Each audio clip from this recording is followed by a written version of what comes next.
আল হিকমা, বিশুদ্ধ দিন প্রচারে নির্ভীক পথ চলা। আসসালামু আলাইকুম ওয়া রাহমাতুল্লাহ। প্রিয় ভাই বোনেরা, আজকেও আমি কাফের গ্রুপ অফ ইন্ডাস্ট্রিজের চেয়ারম্যান ভণ্ড এনায়েতুল্লাহ আব্বাসীকে আপনাদের সামনে হাজির করেছি। সব কথা পরে হবে, তবে তার আগে চলুন আমরা এক ঝলক দেখে নেই এই ধোঁকাবাজ আমাদের জন্য আজকে কি বিনোদন নিয়ে এসেছে। তো চলুন শুরু করা যাক। বক্তা কতটা মূর্খ, মানসিক রোগী হলে বলতে পারে কাবাগর হিন্দুরা তৈরি করছে। মক্কায় তো কোনো হিন্দুই ছিল না, হিন্দুর অস্তিত্বটাই তো উপমহাদেশে। হিন্দু কারে কয় মৌলবি তাই বুঝে না। আসলে মিয়া সাহেব, একটা কথা আছে, প্রত্যেকটা জিনিস আসলের দিকে ফিরে। এই মৌলবীর ইতিহাস দেখেন, 3 পুরুষ আগে তার বাপ দাদা হিন্দু ছিল, এই জন্য টানটা গেছে দাদা পরদাদার দিকে। মনে রাখবেন, আরবের ভূখণ্ডে কখনোই কোনো হিন্দু ছিল না, মুশরিক ছিল। এখন কাবাগর হিন্দুরা তৈরি করছে, কত বড় অপরাধ হয়েছে তা কি একবার চিন্তা করছেন? আসুন তা আল্লাহ কি বলছেন। আল্লাহ বলতেছেন কাবা প্রথম ঘর। কমন সেন্সের দাবিকে প্রথম ঘরটা তৈরি করলে কমসে কম প্রথম মানুষটা করছে, ওই মানুষটার নাম। তাহলে ওই ভণ্ড মৌলবীকে হযরত আদমকে হিন্দু বলতে চায়? নাউজুবিল্লাহ। আরে কাফেরকে আব্বাসী কাফের বলে। কোরআন কারীমের আয়াত থেকে বাহ্যিক এটা বোঝা যায়, কাবাগর প্রথম নির্মাণ করেছেন হযরত ইব্রাহিম এবং কাবাগরের প্রথম ভিত্তি স্থাপন তিনি করছেন। এই মতটাকে যদি গ্রহণ করি, তাহলে যদি বলা হয় কাবাগর তৈরি করছে হিন্দুরা, এটা প্রথম কার সম্মান ও তাজিমে আঘাত লাগে? মৌলবীর কথা কত বড় অপরাধ হয়েছে চিন্তা করেন। বাকি মৌলবীরা চুপ রইলাকে 15 দিন, প্রতিবাদ করলা না কেন? আমি তো কথায় কথায় কাফের বলে, তোমরা কাফের না বলে মৌলবীরে ফাসেকও কইতে পারলা না। ফাসেক যদি নাও কই, এতটুক বলতে পারলা না যে আপনার কথায় কষ্ট পাইছি? প্রিয় ভাই বোনেরা, এতক্ষণ আপনারা এই যুগের দাজ্জাল আব্বাসীর মুখ থেকে কিছু অশ্রাব্য উক্তি শুনলেন। মাশাআল্লাহ, দেখুন হাদিসে বর্ণিত কানা দাজ্জালের চেহারার সাথে এই কাজ্জাবের চেহারা কতই না সাদৃশ্যপূর্ণ। ছোট ডানচোখ, মুখ বাঁকা, বাবরি চুল ও গম্বুজ আকৃতির টুপির দিকে একবার নজর দিন, তাহলে এই সাদৃশ্য সুস্পষ্ট হয়ে ধরা দিবে।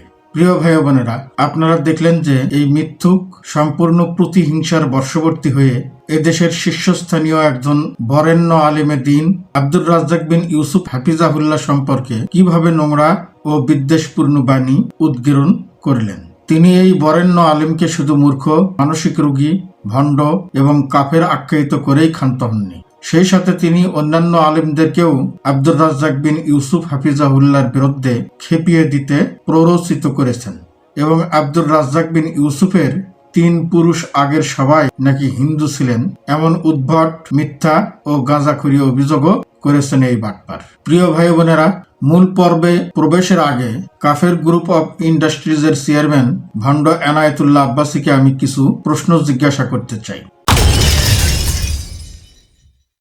আব্বাসী, তুমি আব্দুর রাজ্জাক বিন ইউসুফ হাফিজাহুল্লাহকে মূর্খ, মানসিক রোগী, ভণ্ড এবং কাফের বলেছ। এই বিশেষণগুলো যে একান্তভাবেই তোমার নিজস্ব বৈশিষ্ট্য এবং এগুলো একমাত্র তোমার ক্ষেত্রেই প্রযোজ্য, এটা কি তোমার জানা আছে? যদি জানা না থাকে তাহলে তোমার চারপাশের লোকদের কাছ থেকে জেনে নাও।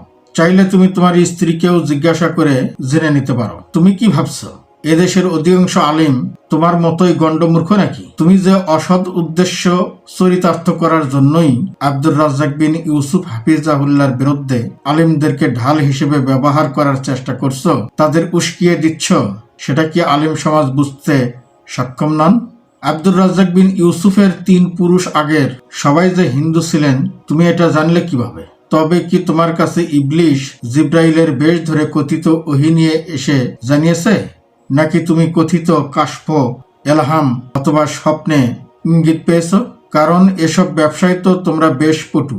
দিনের পর দিন এসব মিথ্যা ও আজগবি কথার ফাঁদ পেতে তোমরা মুরিদ নামক একদল মূর্খদের শিকার ধরো।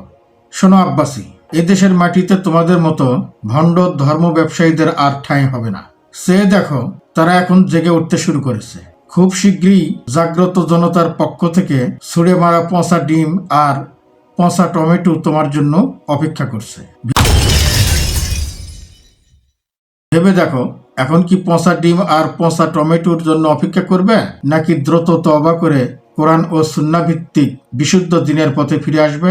বোকা আব্বাসী, তুমি কি ভেবেছিলে যে জাতির কাছে তুমি প্রমাণ করবে যে আব্দুর রাজ্জাক বিন ইউসুফ একজন মূর্খ, তিনি কাবা ঘর নির্মাণের ইতিহাস জানেন না। তথ্য প্রযুক্তির এই যুগে তুমি 1000 বছর পিছিয়ে পড়া একজন গণ্ডমূর্খ। নেট দুনিয়ায় একটু ঘেটে দেখলেই বুঝতে পারবে আব্দুর রাজ্জাক বিন ইউসুফ হাফিজাহুল্লাহ তার বহু সংখ্যক আলোচনায় কাবাঘর পুনর্নির্মাণের ইতিহাস বলতে গিয়ে ইব্রাহিম আলাইসাল্লাম ও মা হাজেরার আলোচনা করতে গিয়ে হজরত ইব্রাহিম ও ইসমাইল আলাইসাল্লাম কর্তৃক পিতা পুত্র মিলে যৌথভাবে কাবাঘর নির্মাণের কথা উল্লেখ করেছেন। সুতরাং আব্দুর রাজ্জাক সাহেবের এ কথা প্রমাণ করে না যে তিনি কাবাঘর নির্মাণে আজকের মূর্তি পূজারী হিন্দুদের বুঝিয়েছেন। প্রিয় ভাই বোনেরা, আব্দুর রাজ্জাক বিন ইউসুফ হাফিজাহুল্লাহর বিরুদ্ধে ভণ্ড আব্বাসীর আনিত ভিত্তিহীন অভিযোগের বিষয়ে এখন আমরা কথা শুনব তারই সুযোগ্য সন্তান, উদীয়মান তরুণ ইসলামিক স্কলার প্রিয় ভাই আব্দুল্লাহ বিন আব্দুর রাজ্জাক হাফিজাহুল্লাহর কাছ থেকে। তো চলুন শুরু করা যাক। আপনার পিতা বলেছেন কাবাঘর হিন্দুদের টাকা দিয়ে তৈরি। এখানে হচ্ছে বক্তব্যের কনসিকুয়েন্স অনেক সময় মানুষ হারিয়ে ফেলে। তার বক্তব্যের বিষয় এটা ছিল না যে কাবাঘর কি দিয়ে তৈরি, এটা বক্তব্যের বিষয় ছিল না। বক্তব্যের বিষয় কি ছিল কে বলতে পারবেন? হাত উঠান দেখি। কোন আলোচনার প্রেক্ষিতে আব্দুর রাজ্জাক বিন ইউসুফ? অমুসলিমদের টাকা নিয়ে চমৎকার প্রশ্ন করা হয়েছিল যে অমুসলিমের টাকা মসজিদে ব্যবহার করা যাবে কিনা। তাহলে আগে কনসিকুয়েন্স বুঝতে হবে। এমন ভাবে মানুষ প্রচার করছে যেন বক্তব্যের বিষয় ছিল কাবাঘর তৈরির ইতিহাস। সেটা বক্তব্যের বিষয় ছিল না, এটা 1-2 মিনিটের বক্তব্য। মানুষ জিজ্ঞেস করেছে কি অমুসলিমদের টাকা মসজিদে নেওয়া যাবে কিনা, তখন তিনি শর্টকাটে অ্যান্সার দিয়েছেন যে কাবাঘর হিন্দুদের টাকায় তৈরি, অতএব তাদের টাকা দিয়ে যদি কাবাঘর তৈরি করা যায় অমুসলিমের টাকা মসজিদে নেওয়া যাবে। এটা হলো সারমর্ম কথা। এখন তাকেই যদি আপনি পাল্টা জিজ্ঞেস করেন যে কাবাঘরের পুরো ইতিহাস বলেন, আপনি ইব্রাহিম আলাইহিসসালাম ইসমাইল আলাইহিসসালামের ঘটনা তার মুখে শোনেননি?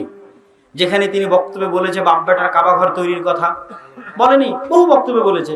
তাহলে কি তিনি জানেন না যে কাবাঘর ইব্রাহিম আলাইহিসসালাম তৈরি করেছে? আপনার কি মনে হয় জানে না? জানে না, অবশ্যই জানে যে কাবাঘর প্রথম ফেরেশতাদের দিয়ে আল্লাহ সুবহানাহু ওয়া তাআলা তৈরি করেছে। ইন্নাহু ওয়া লাবাইতুন লিন নাস বিবাক্কা, যে আল্লাহ সুবহানাহু ওয়া তাআলা পৃথিবীতে ইবাদতের জন্য সর্বপ্রথম যে ঘরটি স্থাপিত হয় সেটা মক্কায়। নূহ আলাইহিস সালামের বন্যার সময় সেটা ভেসে যায়, তারপর পুনর্নির্মাণ করে ইব্রাহিম আলাইহিস সালাম। সেই পুনর্নির্মাণের ধারাবাহিকতায় কুরাইশরাও পুনর্নির্মাণ করে। কুরাইশরাও কি করে? পুনর্নির্মাণ করে। আচ্ছা, কেন তিনি তাদেরকে হিন্দু বললেন? তাশবিহ, এটা বালাগাতের একটি পরিভাষা। পবিত্র কোরআনেও আল্লাহ সুবহানাহু ওয়া তাআলা তাশবিহ ব্যবহার করেছেন এবং আরবি ভাষাতে তাশবিহ চলে এবং ওয়াজহুত তাশবিহের জন্য একটা জিনিসই যথেষ্ট। আমি বললাম জায়েদ সিংহের মতো, জায়েদের মাথা সিংহের মতো, হাত সিংহের মতো, পা সিংহের মতো। কি সিংহের মতো? জায়েদের সাহস সিংহের মতো। তাহলে সিংহের সাথে জায়েদের তাশবিহ দিলেন, মাত্র তাশবিহ মানে সাদৃশ্য দেওয়া, মাত্র একটা জিনিস কমন থাকায়। মাত্র কি কমন থাকায়? একটা জিনিস কমন থাকায়। অর্থাৎ দুইটা জিনিসের মধ্যে কোনো কিছু কমন থাকলে তাশবিহ দেওয়া যায় মানুষের বুঝার সুবিধার্থে। তাহলে তৎকালীন মুশরিক আর আজকের হিন্দুদের মধ্যে কমন হচ্ছে তারা উভয়ে কি করে? মূর্তি পূজা করে। তারা উভয়ে কি করে বলেন? একটু কথা বলতে হবে। উভয়ে কি করে? মূর্তি পূজা করে। তারাও মুশরিক, এরাও মুশরিক। কেন? উভয়ে কি করে? মূর্তি পূজা করে। এখন প্রশ্ন করা হয় যে হিন্দুর টাকায় মসজিদ বানানো যাবে কি না। কেন আমাদের দেশে অমুসলিম বলতে বেশি কারা আছে? হিন্দু আছে। তাহলে হিন্দুদের সাথে বেশি তাশবিহ তৎকালীন যারা মুশরিক ছিল তাদের বড় সাদৃশ্যটা হচ্ছে তারাও মূর্তি পূজা করতো, এরাও মূর্তি পূজা করতো। তাহলে যিনি প্রশ্ন করেছেন তার বুঝার সুবিধার্থে উত্তর দেওয়া হয়েছে যে এই হিন্দুরা যেমন মূর্তি পূজা করে, ওই মূর্তি পূজকদের টাকা দিয়ে যদি কাবা ঘর তৈরি করা যায়, এই মূর্তি পূজকের টাকা দিয়েও মসজিদ তৈরি করা যাবে। এই জন্য হিন্দু শব্দ ব্যবহার করা হয়েছে। তার অর্থ কখনোই এটা নয় যে আজকের যারা ভারতে হিন্দু এরা কাবা ঘর তৈরি করেছে। এটা তো কমন সেন্সের ব্যাপার। আমি বুঝি না যে মানুষ কেন কমন সেন্স দিয়ে একটা স্বাভাবিক জিনিসকে অনুভব না করে একটা জিনিসকে নিজে থেকেই তাল গোল পাকিয়ে বিশাল বড় বানিয়ে ফেলে। অথচ সামান্য একটু ঠান্ডা মাথা নিয়ে বোঝার চেষ্টা করলে জিনিসটা ক্লিয়ার হবে যে কি কারণে এই বক্তব্য। তাহলে বক্তব্যটা যুক্তির আলোকে, তর্কের আলোকে ভুল নয়। কেন? এই তাসবিহ সঠিক তাসবিহ। এরাও মূর্তি পূজা করে, ওরাও মূর্তি পূজা করে। সেই দৃষ্টিকোণ থেকে তাদেরকে হিন্দুদের সাথে তুলনা দেওয়া হয়েছে যে তারা হিন্দু। এখন আপনি বলছেন কাফের বলতে হতো, যে বলছে হিন্দু বলার কারণে হিন্দুরা নাকি কাবাঘর দখল করে নিবে। তাহলে আমি যদি বলি কাফের, তাহলে হিন্দু বললে তো খালি ভারত দখল করতো, কাফেরদের টাকায় তৈরি বললে তো গোটা পৃথিবী কাবাঘর দখল করে নিবে। আপনার যুক্তিতে যদি আমি যুক্তি দেই যে আমি বলেছি হিন্দুদের টাকায় কাবাঘর তৈরি, তো আপনি বলছেন এখন হিন্দুরা নাকি আব্দুর রাজ্জাক বিন ইউসুফের বক্তব্যের কারণে কাবাঘর তৈরি করবে। তাহলে কি বলতে হতো? কাফেরদের টাকায় কাবাঘর তৈরি। কেন? মক্কার ওরা মুশরিকরা কি ছিল? কাফের ছিল। তাহলে যখনই বলবো কাফেরদের টাকায় কাবাঘর তৈরি, তাহলে ভারত সহ পৃথিবীর আর যত দেশ আছে সবাই তো বলবো আমরা সবাই কাফের, আমাদের টাকায় কাবাঘর তৈরি, আসো আমাদের কাবাঘর দিয়ে দাও। এটা কোনো কথা হলো? এটা কমন সেন্স না থাকার কারণে এই সমস্ত যুক্তি কুযুক্তি দিয়ে একটা বক্তব্যকে বিতর্ক করা, বলে না যে কি যেন দেখতে না পারলে উঠান বাঁকা। তো আব্দুর রাজ্জাক বিন ইউসুফের ভুল কেমনে ধরা যায়, কেমনে তাকে সমালোচিত করা যায়, এটাই যদি আপনার উদ্দেশ্য হয় তাহলে এই ধরনের ঘটনাই ঘটবে। আর যদি অন্তরের মধ্যে সামান্য পরিমাণ আল্লাহ সুবহানাহু ওয়া তাআলা বুঝ দেয়, আর একজনকে বুঝার চেষ্টা আপনি করেন, আব্দুর রাজ্জাক বিন ইউসুফ কেন এই কথা বললো, কি কারণে বলতে পারে, এটা বুঝার চেষ্টা করলে কিছুই লেখা লাগবে না, কিছুই বলা লাগবে না। যে যে সমালোচনা করছে সবাই জানে, সবাই বুঝে যে আসল ঘটনা কি, কিন্তু জানার পরও যেহেতু সমালোচনা করার একটা সুযোগ পাওয়া গেছে, এই জন্য কেউ আর ছাড়তে চায় না। এই হলো আসল ঘটনা। প্রিয় ভাই ও বোনেরা, আমি আশা করি আব্দুল্লাহ ভাইয়ের বক্তব্য শোনার পর প্রকৃত বিষয়টি আপনাদের সামনে পরিষ্কার হয়েছে এবং ধোঁকাবাজ আব্বাসীর ভণ্ডামি ফাঁস হয়েছে। এখন এ বিষয়ে আমরা কথা শুনব প্রিয় শায়েখ আব্দুর রাজ্জাক বিন ইউসুফ হাফিজাহুল্লাহর কাছ থেকে। তো চলুন শুরু করা যাক। কেউ যদি বলে যে আব্দুর রাজ্জাক বিন ইউসুফ কাফের, আর যদি উনি কাফের না হন, তাহলে কে কাফের? যে বলেছে সেই। এইটা বুখারী মুসলিমের হাদিস, তোমাদের এইটা মনে রাখতে হবে।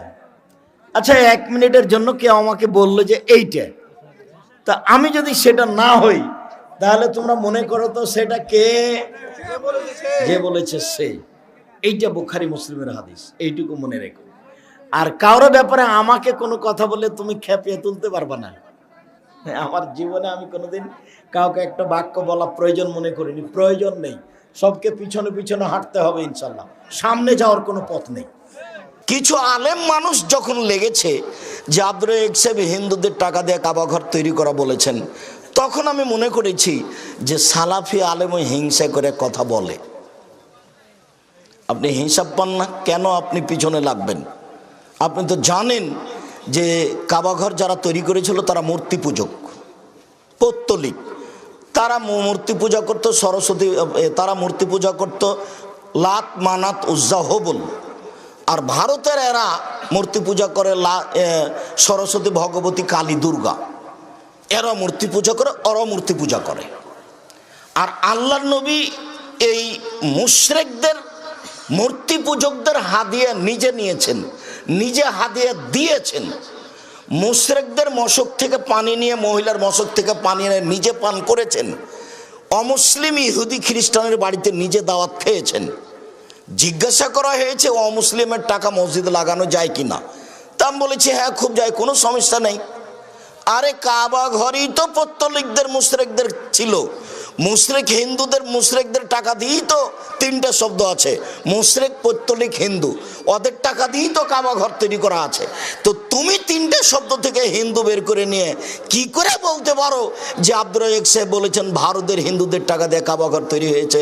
তুমি কি আসলে বিদ্বান, না তুমি আসলে মানুষের পিছনে লেগে থাকা, আসলে তুমি আলেম নও? কে তোমাকে আলেম বলে? আমি আব্দুর রাজ্জাক বিন ইউসুফ তোমাকে না করে দিলাম। কিন্তু মানুষের পিছনে লাগো, তোমার বিদ্যাকে আমি স্বীকার করি না, কোনোদিনই করিনি। আল্লাহর অশেষ রহমত, আমি ঘন্টার ঘন্টা হাদিস অনুবাদ করতে পারি মানুষের সামনে, আলহামদুলিল্লাহ। সুপ্রিয় ভাই বোনেরা, এতক্ষণ আপনারা বক্তব্য শুনলেন প্রিয় শায়েখ আব্দুর রাজ্জাক বিন ইউসুফ হাফিজাহুল্লাহর কাছ থেকে। ওস্তাদজি তার বিরুদ্ধে আনিত অভিযোগ নিজেই খণ্ডন করলেন। আমি আশা করি আপনাদের কাছে বিষয়টি দিনের আলোর মতোই পরিষ্কার হয়েছে। আমরা মহান আল্লাহর কাছে দোয়া করি তিনি যেন প্রিয় শায়েখকে সকল চক্রান্ত ষড়যন্ত্র থেকে হেফাজত করেন এবং তার দিনের প্রচার ও প্রসারের জন্য প্রিয় শায়েখকে আমাদের মাঝে দীর্ঘজীবী করেন, আমিন। প্রিয় ভাই বোনেরা, ভিডিওটি যদি আপনাদের কাছে উপকারী বলে মনে হয় তাহলে চ্যানেলটি সাবস্ক্রাইব করে আমাদের সাথেই থাকুন। এ ধরনের নিত্য নতুন আরো ভিডিও পেয়ে যাবেন সবার আগে। আর ভিডিওটিতে একটি লাইক ও একটি কমেন্টস করে আপনাদের ভালো মন্দ যাই হোক মতামত জানান। যাতে করে ভবিষ্যতে এ ধরনের নিত্য নতুন ভিডিও তৈরি করতে আমরা উৎসাহিত হই। একই সাথে ভিডিওটি শেয়ার করে অন্যদের দেখার সুযোগ করে দিন। এটি আপনার আমলনামায় অবশ্যই সাদাকায়ে জারিয়ার সওয়াব লিপিবদ্ধ হবে ইনশাআল্লাহ। প্রিয় ভাই ও বোনেরা, এতক্ষণ সাথে থেকে পুরো ভিডিওটি দেখার জন্য সবাইকে ধন্যবাদ। আবারও দেখা হবে নতুন কোনো এক ভিডিওতে। সেই পর্যন্ত ভালো ও সুস্থ থাকুন। আল্লাহ হাফেজ।